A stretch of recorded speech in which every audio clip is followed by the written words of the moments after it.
ప్రధాని నరేంద్ర మోడీ గారి నాయకత్వంలో భారత్ 8% వృద్ధి రేటును సాధించి సత్తా చాటింది. భారతదేశంతో పాటు ఆంధ్రప్రదేశ్ కూడా ప్రపంచ వేదికపై వెలుగు లీనుతోంది. విశాఖపట్నంలో ఏఐ డేటా సెంటర్ ఏర్పాటు చేయాలన్న గ్లోబల్ ఐటీ దిగ్గజం గూగుల్ నిర్ణయం ఒక్కసారి ప్రపంచ దేశాలన్నీ ఆంధ్రప్రదేశ్ వైపు తలెత్తి చూసేలా చేశాయి. దాన్ని బాహుబలి ఒప్పందంగా పేర్కొనవచ్చు.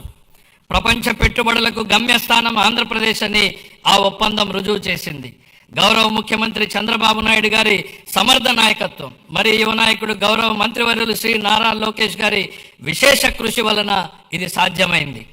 ఇంతేకాదు, రాష్ట్రంలో పెట్టుబడులు వస్తున్నాయి, ప్రభుత్వంపై నమ్మకం పెరిగింది అంటే అది గౌరవ ముఖ్యమంత్రి గారి దార్శనికత పాలన మరియు గౌరవ ఉప ముఖ్యమంత్రి శ్రీ పవన్ కళ్యాణ్ గారి విశ్వసనీయ భాగస్వామ్యం వల్లనే సాధ్యమైంది.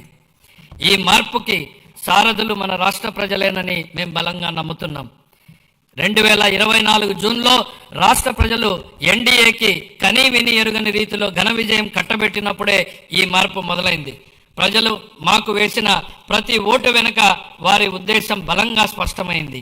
ప్రజలు వారితో పాటు వారి పిల్లలకు సురక్షితమైన బంగారు భవిష్యత్తు కోసమే ఎన్డీఏని అధికారంలోకి తెచ్చారు. గత ప్రభుత్వం పారిశ్రామికవేత్తల్ని, పెట్టుబడిదారుల్ని రాష్ట్రం నుంచి తరిమేసింది. 2019-24 మధ్య అప్పటి పాలకుల నుంచి ఎదురైన చేదు అనుభవాలతో పెట్టుబడిదారులు రాష్ట్రానికి రావాలంటేనే భయపడిపోయారు. పెట్టుబడులు రాకపోవడం, ఉన్న పరిశ్రమల్ని మూసివేయడంతో నిరుద్యోగం తాండవించింది. కూటమి అధికారంలోకి వచ్చాక ఈ 20 నెలల్లో పరిస్థితులు పూర్తిగా మారాయి. పెట్టుబడిదారులకు దేశంలో అత్యంత అనుకూలమైన పరిస్థితులు ఇప్పుడు మన రాష్ట్రంలో ఉన్నాయి. దేశ జనాభాలో కేవలం 4.2% వాటా మాత్రమే ఉన్నప్పటికీ ఆంధ్రప్రదేశ్ ఇప్పుడు పెట్టుబడుల్ని ఆకర్షించడంలో మిగతా రాష్ట్రాలని వెనక్కు నెట్టింది. పెట్టుబడిదారులకు అత్యంత స్నేహపాత్రమైన రాష్ట్రంగా నిలిచింది. బ్యాంక్ ఆఫ్ బరోడా నివేదిక ప్రకారం 2025-26 ఆర్థిక సంవత్సరంలో ప్రతిపాదిత పెట్టుబడుల్లో 25% ఆంధ్రప్రదేశ్కు రావడమే దీనికి నిదర్శనం. బ్రాండ్ చంద్రబాబు వల్లనే ఇది సాధ్యమైంది. ఇప్పటి వరకు మనం ఈజ్ ఆఫ్ డూయింగ్ బిజినెస్ గురించి మాట్లాడే వాళ్ళం, ఇప్పుడు గేరు మార్చాం. స్పీడ్ ఆఫ్ డూయింగ్ బిజినెస్ ఇప్పుడు మన విధానం. గౌరవ ముఖ్యమంత్రి చంద్రబాబు నాయుడు గారి సమర్థ నాయకత్వం, దార్శనికత, ప్రభుత్వ సుస్థిర విధానాలు రాష్ట్రాన్ని విజన్ స్వర్ణాంధ్ర 2047 లక్ష్యం దిశగా వేగంగా నడిపిస్తున్నాయి. ఆంధ్రప్రదేశ్ భవిష్యత్తుని స్వర్ణమయం చేసే మహాక్రతువులో గౌరవ ముఖ్యమంత్రి గారి చారిత్రాత్మక పాత్ర పోషిస్తున్నారు. తాను నాటిన చెట్ల నీడలో తానెప్పటికీ కూర్చోలేనని తెలిసినా భావి తరాల కోసం చెట్లు నాటే వ్యక్తే జీవితం యొక్క నిజమైన విలువలను అర్థం చేసుకున్నాడు అన్న విశ్వకవి గురుదేవులు శ్రీ రవీంద్రనాథ్ ఠాగూర్ గారి మాటల్ని ఇక్కడ నేను ఉటంకిస్తున్నాను. గౌరవ ముఖ్యమంత్రి ఈ భావనకు అసలైన ప్రతిరూపం. ఆయన కేవలం దూరదృష్టి గల నాయకుడు మాత్రమే కాదు, దాన్ని సాకారం చేయగల దక్షత కలిగినటువంటి నాయకుడు. తన దార్శనికతతో అమలు చేస్తున్న విధానాలు భావి తరాలకు మేలు చేస్తాయన్న దృఢ విశ్వాసంతో వాటి సాధనకు అహర్నిశలు నిస్వార్థంగా కృషి చేస్తున్న గొప్ప నాయకుడు. సమాజ క్షేమం కోసం 365 రోజులు అవిశ్రాంతంగా ఒక తపస్సులాగా పనిచేస్తున్నారు. 1990వ దశకంలో ఆయన ఇన్ఫర్మేషన్ టెక్నాలజీ గురించి మాట్లాడినప్పుడు, దార్శనికతను అమల్లో పెట్టినప్పుడు దాని ఫలితం ఎలా ఉంటుందో చాలామందికి అర్థం కాలేదు. కానీ అప్పటి యువత దాంతో ప్రయోజనం పొంది జీవితంలో పురోగమించడమే కాకుండా ప్రపంచవ్యాప్తంగా అవకాశాలని అందిపుచ్చుకుని సత్తా చాటారు. అప్పుడు ఆయన అమలు చేసిన సంస్కరణలు, తీసుకున్న విప్లవాత్మక నిర్ణయాలతో వెలిగించిన దీపం లక్షలాది జీవితాల్లో వెలుగు నింపింది. నేడు ఆయన విజయగాథను ఆయనే పునరావృతం చేస్తున్నారు. కానీ ఇప్పుడు మరింత గొప్ప దూరదృష్టితో, మరింత సమున్నత లక్ష్యంతో కొత్త చరిత్రను లిఖించబోతున్నారు. భవిష్యత్తును అంచనా వేసేందుకు ఉత్తమ మార్గం దాన్ని సృష్టించడమే అన్న సూక్తిని బలంగా నమ్మే వ్యక్తి ముఖ్యమంత్రి గారు. Deep tech, AI, quantum computing వంటి ఆధునిక టెక్నాలజీలు ప్రతి కుటుంబం నుంచి ఒక ఎంటర్ప్రెన్యూర్ వంటి విధానాలు కేంద్రంగా ఆయన ఇప్పుడు రాష్ట్రాన్ని సరికొత్త శకంలోకి నడిపిస్తున్నారు. ఆయన మార్గదర్శకత్వంలో ఏపీ వెల్త్ ఫండ్ను ప్రారంభించబోతున్నాం. రాబోయే రోజుల్లో అది నార్వే, యుఏఈ సావరిన్ వెల్త్ ఫండ్స్లా విస్తృతమై మొత్తం రాష్ట్రాన్నే నడిపించడానికి సరిపోవచ్చు. నాతో సహా ఈనాటి సమాజానికి ఈ టెక్నాలజీల ప్రాముఖ్యత అర్థం కాకపోవచ్చు. కానీ ఆయన ఐటీ రంగంలో చూపిన చొరవ వల్ల 1990లో నాటి యువతరం లబ్ధి పొందినట్టే ఈనాటి యువత కూడా ఏఐ, డీప్ టెక్, క్వాంటమ్ టెక్నాలజీతో భవిష్యత్తు ఖచ్చితంగా లబ్ధి పొందుతుంది. ఆర్థిక వనరుల పరంగా మనం ఇప్పటికీ సంక్షోభం నుంచి పూర్తిగా బయటపడలేదు. పరిస్థితులు అంత సానుకూలంగా లేవు. గత ప్రభుత్వం మిగిల్చిన ఆర్థిక అస్తవ్యస్త పరిస్థితుల్ని అధిగమించే క్రమంలో ఇప్పటికీ అనేక సవాళ్లను ఎదుర్కొంటున్నాం. కానీ రాష్ట్ర అభివృద్ధి, సంక్షేమానికి సంబంధించి మా లక్ష్యాల్లో మార్పు లేదు. మా సంకల్పం చెక్కు చెదరలేదు. మా ప్రయాణాన్ని స్థిరంగా కొనసాగించేందుకు ప్రధాని నరేంద్ర మోడీ నుంచి అమూల్యమైన మద్దతు, సహకారం లభిస్తున్నాయి. ఆయనకు కృతజ్ఞతలు తెలియజేస్తున్నాం. కేంద్ర ఆర్థిక మంత్రి శ్రీమతి నిర్మలా సీతారామన్ గారు అందిస్తున్న గొప్ప సహకారం గురించి ప్రత్యేకంగా ప్రస్తావించాలి. కష్టకాలంలో ఆమె రాష్ట్రానికి వెన్నుదన్నుగా నిలబడ్డారు. పోలవరం ప్రాజెక్టును మళ్లీ గాడిలో పెట్టడం, రాజధాని అమరావతి నిర్మాణాన్ని పునఃప్రారంభించడంలో పూర్తి సహకారం అందించారు. రాయలసీమ గ్లోబల్ హార్టికల్చర్ ప్రాజెక్టును తీసుకెళ్లేందుకు అవసరమైన తోడ్పాటును అందించారు. గత ప్రభుత్వం ఎడాపెడా చేసిన అప్పుల భారాన్ని తగ్గించేందుకు రుణాల పునర్వ్యవస్థీకరణకు అమూల్యమైన సహకారం అందించారు. ఆమెకు హృదయపూర్వక కృతజ్ఞతలు తెలియజేసుకుంటున్నాను. 2026-27 సంవత్సరానికి సంబంధించి ఫిబ్రవరి 1న ప్రవేశపెట్టిన కేంద్ర బడ్జెట్ రాష్ట్రానికి ఆశాకిరణంలాగా కనపడుతోంది. దానిలో రాష్ట్ర అభివృద్ధికి అనేక అవకాశాలు కనిపిస్తున్నాయి. తూర్పు కోస్తా పారిశ్రామిక కారిడార్, పర్యాటక కేంద్రాల అభివృద్ధి, ఎలక్ట్రిక్ బస్సుల కొనుగోలు, పూర్వోదయ పథకం ఉపయోగపడుతుంది. రాయలసీమ గ్లోబల్ హార్టికల్చర్ హబ్ కూడా వేగంగా రూపుదిద్దుకుంటోంది. కేంద్ర బడ్జెట్లో కొత్తగా ప్రకటించిన రేర్ ఎర్త్ కారిడార్లు, డేటా సెంటర్లు, ప్రాంతీయ medical hub, national institute of pharmaceutical education and research, seaplane manufacturing, container manufacturing, ప్రతి జిల్లాలో బాలికల హాస్టళ్ల వంటి అంశాల నుంచి రాష్ట్రానికి గరిష్ట ప్రయోజనాలు పొందేందుకు అవకాశం ఉంది. ప్రపంచవ్యాప్తంగా ఇప్పుడు ప్రభుత్వ రంగ ప్రాజెక్టుల్ని పీపీపీ ఛాలెంజ్ విధానాల్లో చేపట్టే ట్రెండ్ నడుస్తోంది. అది ప్రభుత్వ రంగ సంస్థల నైపుణ్యాలను, సామర్థ్యాలను పెంచేందుకు దోహదం చేస్తుంది. పీపీపీ విధానంలో ప్రైవేటు రంగానికి ఉన్న అనుభవంతో ప్రభుత్వ ప్రాజెక్టుల్ని మరింత మెరుగ్గా అమలు చేయగలం. ప్రాజెక్టు వ్యయాన్ని నిర్ణయించడంలో పారదర్శకతకు, పోటీతత్వాన్ని పెంచేందుకు ఛాలెంజ్ విధానం దోహదం చేస్తుంది.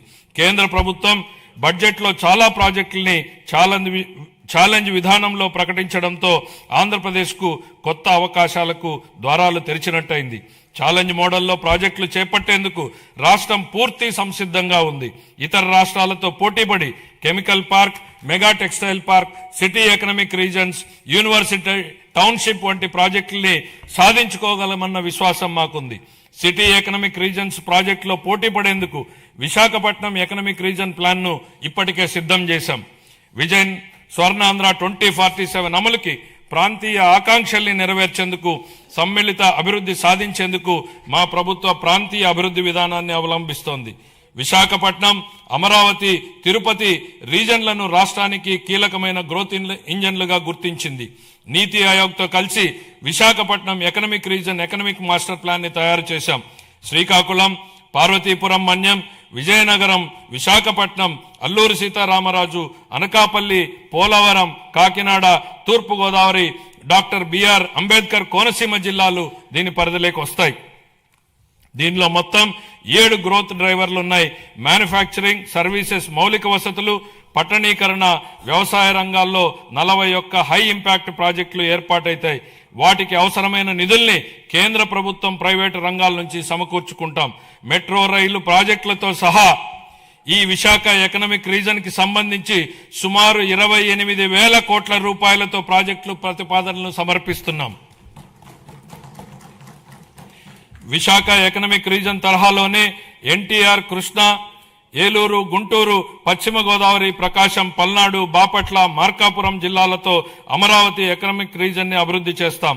ఈ ప్రాంత సమగ్ర అభివృద్ధికి దోహదం చేసే వనరులు, గ్రోత్ ఇంజన్లు, బలాల్ని గుర్తించేందుకు శాస్త్రీయ పద్ధతుల్లో సామాజిక, ఆర్థిక అధ్యయనం నిర్వహిస్తాం.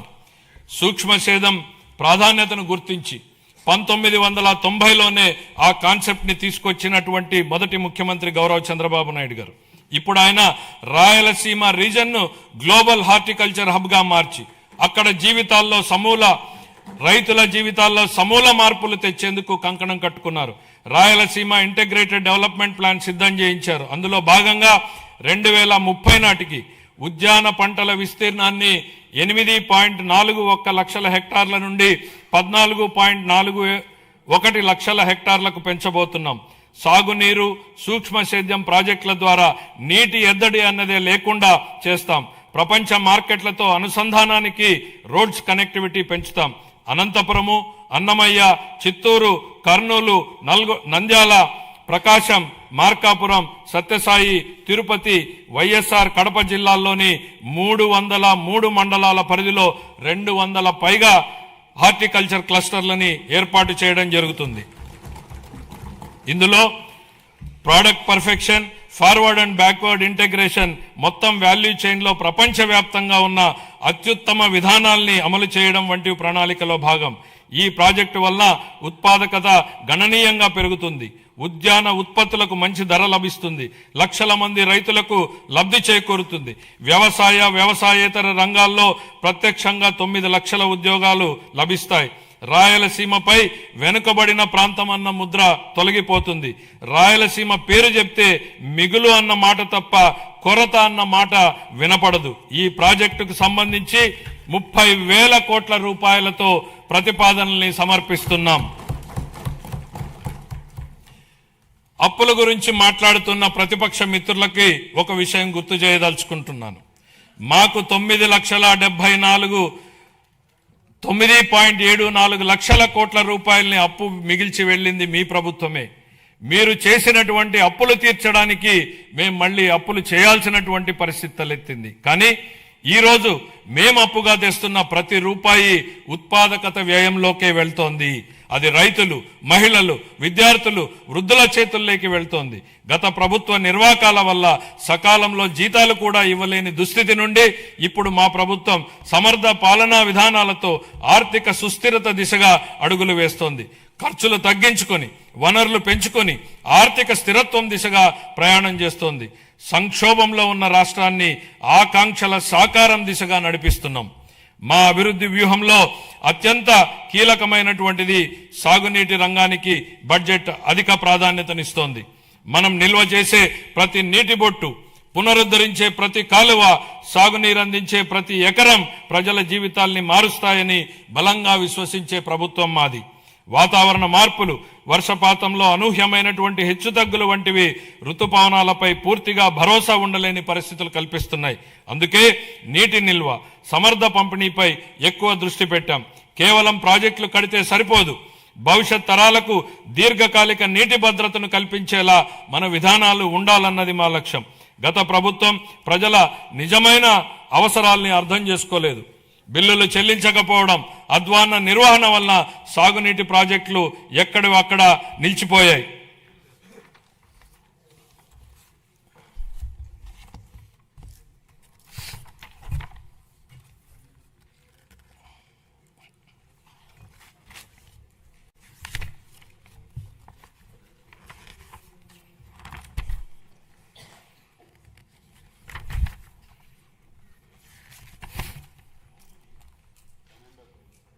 అంటే ప్రింట్ మారింది, కాపీ సడన్గా అందులో ఫిగర్స్ వచ్చింది. సంకల్పం ఉన్న చోట సాధనకు మార్గం ఉంటుంది. 2 తెలుగు రాష్ట్రాల సాగునీటి వ్యవస్థలపై సమగ్ర అవగాహన కలిగిన గౌరవ ముఖ్యమంత్రి గారు మన రాష్ట్రానికి లభించడం మన అదృష్టం. పట్టిసీమ వంటి పథకాలను ఆయన సక్రమంగా ప్రణాళిక చేసి అమలు చేయడం ద్వారా రాష్ట్రంలోని పలు ప్రాంతాలకు జలభద్రతను కల్పించారు. అదేవిధంగా హెచ్ఎన్ఎస్ఎస్ ప్రాజెక్టును కేవలం 100 రోజుల్లో ప్రారంభించి వేగంగా పూర్తి చేసి రైతులకు నీరందించేలా చేయడంలో ఆయన సంకల్ప బలం కీలక పాత్రను పోషించింది. హంద్రీనీవా ద్వారా తొలిసారిగా 45 టీఎంసీల కృష్ణా జలాలను విజయవంతంగా ఎత్తిపోతల చేసి రాయలసీమలో నీటి లభ్యతను గణనీయంగా మెరుగుపరిచాం. పోలవరం ప్రాజెక్టు విషయంలో పెండింగ్ ఉన్న 5,000 కోట్ల రూపాయల బిల్లుల్ని చెల్లించి పనులను వేగవంతం చేశాం. డయాఫ్రామ్ గోడ నిర్మాణం ఇప్పటికే 91% పూర్తయింది. మొత్తం ప్రాజెక్టు పురోగతి 60% దాటింది. వెలుగొండ ప్రాజెక్టు, బీఆర్ఆర్ వంశధార దశ 2, అలాగే వంశధార నాగావళి మరియు నాగావళి చంపావతి నదుల అనుసంధాన పనుల్లో సమాంతరంగా గణనీయమైనటువంటి పురోగతి సాధించబడింది. అదే సమయంలో రాష్ట్ర వ్యాప్తంగా విస్తృత స్థాయిలో చేపట్టిన ఆపరేషన్ అండ్ మెయింటెనెన్స్ ఎస్డిఎంఎఫ్ మరియు ఎఫ్డిఆర్ పనులు సాగునీటి వ్యవస్థలను స్థిరీకరిస్తున్నాయి. 5 ఏళ్ల విరామం అనంతరం మొత్తం 6047 నీటి వినియోగదారుల సంఘాలను ప్రజాస్వామ్య పద్ధతిలో పునరుద్ధరించడం ద్వారా సాగునీటి నిర్వహణలో రైతుల భాగస్వామ్యానికి మళ్లీ బలోపేతం చేశాం. ఇక ముందు బీఆర్ఆర్ వంశధార 2, హంద్రీనీవా, పూల సుబ్బయ్య, వెలుగొండ మరియు పోలవరం ప్రాజెక్టులను పూర్తి చేయడానికి మా ప్రభుత్వం కట్టుబడి ఉంది. రాయలసీమను శాశ్వతంగా కరువు రహిత ప్రాంతంగా మార్చడానికి పోలవరం నల్లమల సాగర్ అనుసంధానంపై మేము చురుగ్గా దృష్టి సారించాం. రాయలసీమను గ్లోబల్ హార్టికల్చర్ హబ్ గా తీర్చిదిద్దే ప్రణాళికలో సాగునీటి సరఫరా కూడా ఒక కీలకమైనటువంటి భాగం. 2026-27 ఆర్థిక సంవత్సరానికి గాను జలవనరుల శాఖకు 18,224 కోట్ల రూపాయల కేటాయింపును ప్రతిపాదిస్తున్నాను. వ్యవసాయం, పశు సంవర్ధక, ఉద్యానవనం, మత్స్య సహకార రంగాలు. వ్యవసాయం గాడి తప్పితే మిగతా ఏ రంగానికి సక్రమంగా నడిచే అవకాశం ఉండదు అన్న ఎంఎస్ స్వామినాథన్ గారి సూక్తిని గుర్తు చేస్తున్నాను అధ్యక్ష. అన్నదాత రైతులే సమాజానికి మూల స్తంభాలు. వారు పండించే ఆహారమే ప్రతి కుటుంబానికి మూలాధారం. అందువల్ల రైతుల సంక్షేమమే మా ప్రభుత్వానికి అత్యున్నత ప్రాధాన్యం. అన్నదాత సుఖీభవ పిఎం కిసాన్ పథకం కింద 2025-26 ఆర్థిక సంవత్సరంలో 46.86 లక్షల రైతు కుటుంబాలకు 20,000 రూపాయలు చొప్పున పెంచిన ఆర్థిక సహాయాన్ని అందిస్తూ మొత్తం 6,600 కోట్లను విడుదల చేశాం. కొత్తగా అమలు చేసిన జీఎస్టీ 2.0 సంస్కరణల ద్వారా వ్యవసాయం మరియు అనుబంధ రంగాలకు సంబంధించిన ఉత్పత్తులు, వ్యవసాయ పరికరాలు, ట్రాక్టర్లపై పన్నుల భారం గణనీయంగా తగ్గించబడింది. దీనివల్ల రైతులకు ప్రత్యక్షంగా లాభం చేకూరుతుంది. పశు సంపదకు పొంచి ఉన్న ఆరోగ్యపరమైనటువంటి ప్రమాదాలను తగ్గించే దిశగా పశు బీమా పథకం అమలుకు మేము నిరంతరం ప్రాధాన్యత ఇస్తున్నాం. పశు సేవలను మరింత బలోపేతం చేయడానికి కొత్త పశు వైద్య భవనాల నిర్మాణానికి 20 కోట్లను కేటాయిస్తూ మౌలిక వసతులను విస్తరిస్తున్నాం. అలాగే బడ్జెట్లో ప్రత్యేకంగా ప్రస్తావించకపోయినా మా సంకల్పం ఎంత స్పష్టమో చెప్పడానికి నిదర్శనం మత్స్యకార సేవల పథకం అమలు. ఈ పథకం ద్వారా ఆర్థిక సహాయాన్ని 10,000 నుండి 20,000కు పెంచాం. దీని ద్వారా 1,20,000 మంది మత్స్యకార కుటుంబాలు లాభపడుతున్నాయి. ధరల స్థిరీకరణ నిధి. గత ప్రభుత్వం ధరల స్థిరీకరణ నిధికి భారీ కేటాయింపులు చేసినప్పటికీ వాటిని సమర్థవంతంగా వినియోగించలేదు. 2019-24 మధ్య కాలంలో ధరల స్థిరీకరణ నిధికి 7,500 కోట్లను బడ్జెట్లో కేటాయించినప్పటికీ 5 ఏళ్ల కాలంలో కేవలం 8,880 కోట్లను మాత్రమే కేవలం 880 కోట్లను మాత్రమే 5 ఏళ్లలో ఖర్చు చేశారు. అవసరమైన సందర్భాలలో ప్రభుత్వం ఎంత వేగంగా స్పందించాలనే దానికి మా ప్రభుత్వం ఉదాహరణగా నిలిచింది. ధరల స్థిరీకరణ నిధికి 300 కోట్లను మాత్రమే కేటాయించినప్పటికీ ఒక్క సంవత్సరంలోనే 1,200 కోట్లకు పైగా ఖర్చు చేసి రైతులకు ఉపశమనం కల్పించాం. తోతాపురి మామిడి రైతులు, ఉల్లి రైతులు, కోకో గింజల సాగుదారులు, పొగాకు రైతులకు తదితరులకు మద్దతు అందించాం.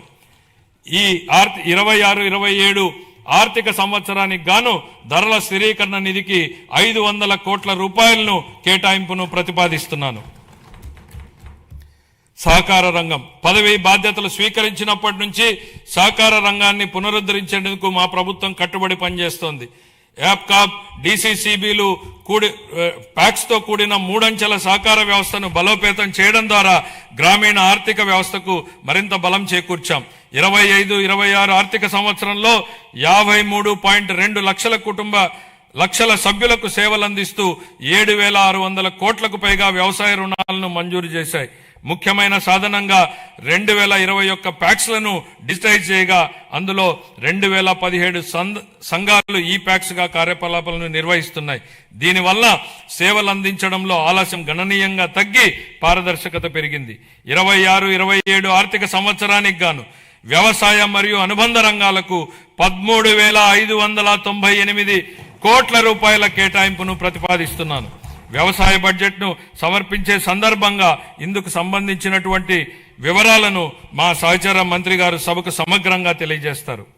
పాఠశాల విద్య, ఉన్నత విద్య, నైపుణ్యాభివృద్ధి, ఉపాధి, శిక్షణ విద్యనుద్దేశించి నెల్సన్ మండేలా గారి మాటల్లో, ప్రపంచాన్ని మార్చడానికి మీరు ఉపయోగించగల అత్యంత శక్తివంతమైనటువంటి ఆయుధం విద్య. విద్య అనేది కేవలం భవనాలు, పాఠ్య ప్రణాళికలు లేదా పరీక్షలకే పరిమితం కాదు. తన బిడ్డ మంచి భవిష్యత్తును సాధిస్తాడనే నమ్మకంతో ఉన్న తల్లి కళ్ళల్లో కనిపించే ఆశే విద్య. గ్రామీణ ప్రాంతానికి చెందిన ఒక విద్యార్థి వైద్యుడు, ఇంజనీరు, ఉపాధ్యాయుడు లేదా సివిల్ సర్వెంట్ కావాలని కలలు కనే సంకల్పమే విద్య. మా ప్రభుత్వం విద్యను కేవలం పరిపాలనా బాధ్యతగా కాకుండా ఒక నైతిక కట్టుబాటుగా పరిగణిస్తుంది. మా దృష్టిలో పాఠశాలలను నిర్మించడం అంటే భవిష్యత్తును నిర్మించడం. శ్రీ నారా లోకేష్ గారి నాయకత్వంలో రాష్ట్రంలో విద్యా విధానం దృక్పథం లక్ష్య సాధన దిశగా దృష్టి సారిస్తోంది. పిల్లలు గ్లోబల్ స్థాయిలో పోటీ పడగల నైపుణ్యాలతో సిద్ధమవుతున్నారు. 2019-24 మధ్యకాలంలో ప్రభుత్వ విద్యా వ్యవస్థ తీవ్రమైనటువంటి సంస్థాగత వెనుకబాటుకు గురైంది. సమగ్ర ప్రణాళిక లేకుండా చేపట్టినటువంటి సంస్కరణలు గందరగోళాన్ని సృష్టించాయి. తొందరపాటు నిర్ణయంతో 1000 పాఠశాలను సిబిఎస్ఈ విధానానికి మార్చడం వల్ల సుమారు 90% మంది విద్యార్థులు ఉత్తీర్ణత కాలేకపోయారు. ఉపాధ్యాయుల సన్నద్ధత లేకపోవడంతో టోఫెల్ కార్యక్రమం విఫలమైంది. అమలు సాధ్యాసాధ్యాలు పరిగణలోకి తీసుకోకుండా నాడు ప్రతిపాదించిన ఐబీ పాఠ్య ప్రణాళికలపై ప్రజాధనం వృధా అయింది. నాడు నేడు కార్యక్రమంలో పరిపాలనా వైఫల్యం కారణంగా 7,876 కోట్ల విలువైన మౌలిక సదుపాయాల పనులు అసంపూర్తిగా మిగిలిపోయాయి. జూన్ 24 నుండి మా ప్రభుత్వం విద్యారంగంలో సమగ్ర ఫలితాలపై దృష్టి కేంద్రీకరించిన సంస్కరణలను ప్రారంభించింది. తల్లికి వందనం, మనబడి మన భవిష్యత్తు, డొక్కా సీతమ్మ మధ్యాహ్న భోజన పథకం, పారిశుద్ధ్యం మరియు నిర్వహణ విధులు, పాఠ్య ప్రణాళిక మార్పులు, డిజిటల్ లెర్నింగ్, ఉపాధ్యాయుల సామర్థ్య వృద్ధి, పరిపాలన పునర్వ్యవస్థీకరణ వంటి ప్రధాన కార్యక్రమాల ద్వారా అభ్యసన సామర్థ్యాలను, ఫలితాలను మరియు గ్లోబల్ పోటీతత్వాన్ని మెరుగుపరచడంపై దృష్టి సారించాం. లెర్నింగ్ ఎక్సలెన్స్ ఇన్ ఆంధ్రప్రదేశ్ కింద కేజీ టు పీజీ విద్యా సంస్కరణ నమూనాను ప్రారంభించాం. సూపర్ 6 కార్యక్రమంలో భాగంగా 25-26లో ప్రవేశపెట్టిన తల్లికి వందనం పథకం క్రింద ప్రతి విద్యార్థికి సంవత్సరానికి 15,000 రూపాయల చొప్పున అందజేసి 67.27 లక్షల మంది విద్యార్థులకు లాభం చేకూర్చడం జరిగింది. పరిపాలనా పారదర్శకతను, మెగా పేరెంట్ టీచర్ సమావేశాలు, పాఠశాల స్టార్ రేటింగ్ వ్యవస్థ, సమాజ భాగస్వామ్యం ద్వారా బలోపేతం చేశాం. అనేక సంవత్సరాలుగా వేలాది ఉపాధ్యాయ పోస్టులు ఖాళీగా ఉండేవి. మెగా డిఎస్సి 25 ద్వారా నోటిఫై చేసిన 16,347 పోస్టులు